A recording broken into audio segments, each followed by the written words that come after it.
আমি কি করলাম, ওই যে যেখানে তার কাটা দেওয়া ছিল সেখানে ব্ল্যাক কার্টন লাগিয়ে দিলাম রাত্রিবেলা।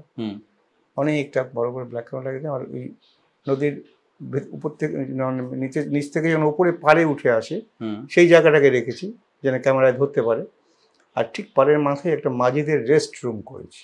আচ্ছা, মাচা করে রেস্ট রুম করেছি। মাছের ওখানে কিছু বৈঠা রয়েছে, কিছু হুকো রয়েছে, মানে ওখানে ওরা বসে সময় রেস্ট নেয়।